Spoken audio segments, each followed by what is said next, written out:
Many of you keep asking me how to do an internship. Well, this is your opportunity. Summer Research Fellowship Program 2022. The last date to apply is 30th of November 2021. Okay, so this is your chance to get an opportunity to do research or to do an internship. Okay, so let me just give you the brief details of what the program is and what all is required from your side. Now, so this is the Summer Research Fellowship Program 2022, and so this is organized by three, you can say, academies. Okay, three Indian academies, and so let's see what all details they have mentioned over here. So if you talk about the eligibility criteria, the eligibility criteria is that if you are doing BSc, you should be only in the second year, or if you are in masters, over here they have mentioned somewhere that if you are in masters, so if you are in masters, you should be in the first year. So if you are in a masters second year, you would not be eligible for this. Okay, now before you stop this video just because you're not eligible, just think about it, that you were not informed about such things, or you could not get information about those things at the right time, but your juniors do require that. Okay, so don't skip the video, maybe just share this video with them. It will definitely help them. So let's break this cycle. If you were not aware of the opportunities, don't deprive your juniors of the opportunities. All right,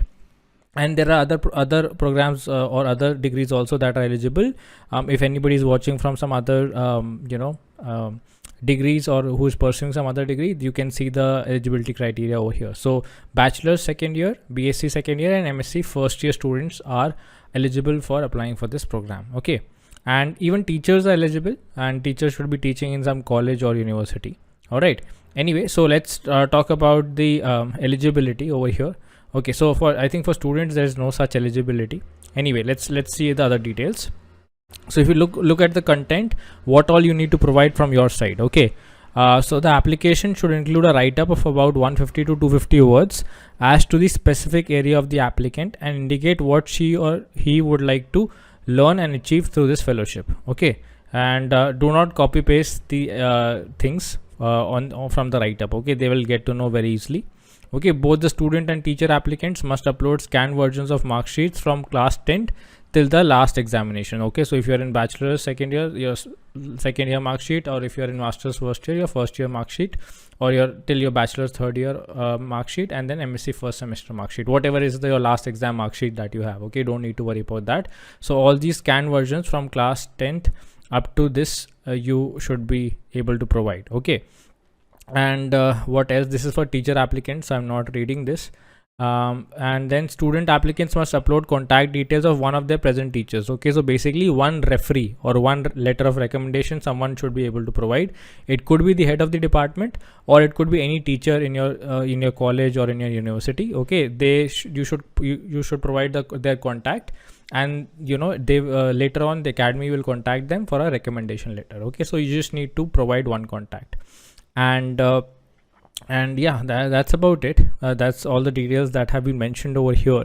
Okay, and if you want to know what all or who all which are the professors who are basically going to or who are participating in this internship program or the fellowship, like who are going to train you, then I will tell you the list. But before that, I think there was one more eligibility. Okay, so over here actually, the minimum percentage of average marks in core subjects from 10th standard up to post graduation, okay, should be 65% or above for students. Okay, so I don't know why they have mentioned this under the teacher, but anyway, so this is also very, very important, that you should have in the core subjects. So I guess the core subjects is your physics, chemistry, mathematics if you are from a science background, right? Or if you have biology, then physics, chemistry, mathematics, biology, excluding the languages. So Hindi, English does not count, but from class 10th onwards up to your graduation or your post graduation, you should be having greater than 65% or above. Okay, this is what it says, the minimum percentage of average marks. Okay, average marks, again, this is also very important. It's saying average marks. So combining all those, you should be having 65% and above in your 10th, 12th, and graduation or post graduation, whatever it might be, excluding the languages. Okay, that is Hindi and English. Anyway, so let me just show you in detail how the application procedure looks like. So you click on register, And then if you're a student, you click over here student, and then chemistry. Next, in which sub area of chemistry you're interested, that is inorganic, organic or physical, you will click over here, let's say physical, and go next. Now over here you can see, click here to view the entire list of guides or supervisors, okay, who are going to, or like I said, who are going to participate in this fellowship program or who are going to train you. So if you click over here, you can see the list will open up. Now this is like you can say randomly they have mentioned like chemistry engineering. So what you can do is on your keyboard you can just type Control F, okay, together you just press Control F and just type over here chemistry like I have done, and you can see that chemistry has been highlighted. So it will be easier for you to see who all supervisors are basically going to train chemistry candidates, okay. So you can just go through this, it will be easier for you to just have a look, right? So you can see 771 entries are there, so you can just go through them each one by one if you're interested, okay. It's not mandatory, but if you're interested in knowing, you can do that. Anyway, so this is the application format. So you provide your details, first name, last name. I'm sure that if you're in your bachelor's, you're doing graduation, you are smart enough to fill this form, but I'm just going to quickly go through all the details: date of birth, email ID, this all you can provide, your class 10th, 12th, graduation, semester wise marks, and then if you are in post graduation, your semester wise marks and everything, and what are you doing currently, you're studying, and have you applied previously.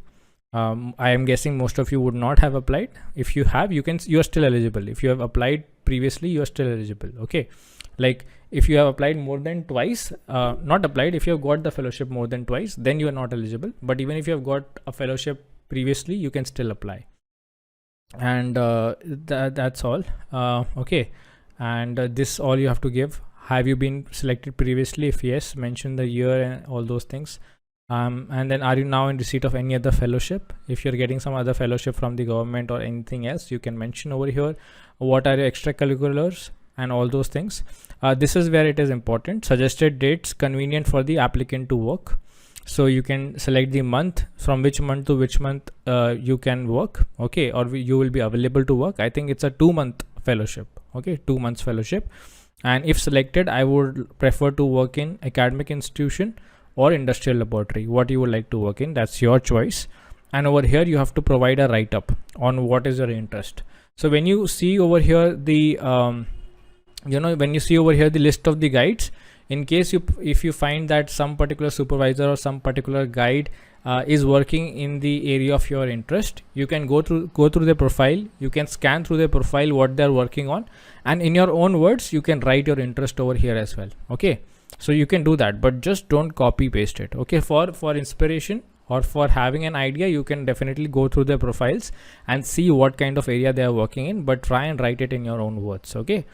So once you do that, you can submit it. I think there might be few other things as well. You can go through the details, but this was just me trying to give you an idea and trying to introduce you to this particular internship program. I hope that this would be helpful for you, okay. I could not find anything about the fellowship, like if they're going to give you some amount of fellowship. So in case anybody knows that, please let me know down in the comment section and I will pin your comment. All right. So thank you so much for watching. I will see you in the next video very soon.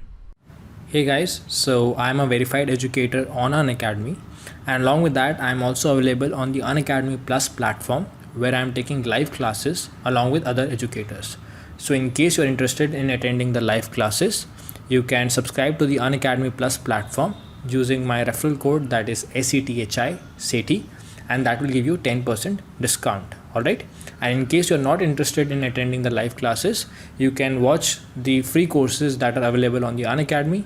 For that, all you need to do is go to the Unacademy website or download the Unacademy Learning app and search my name over there, that is ACT. Once you do that, you will get the access to all the free courses that are available on the Unacademy platform.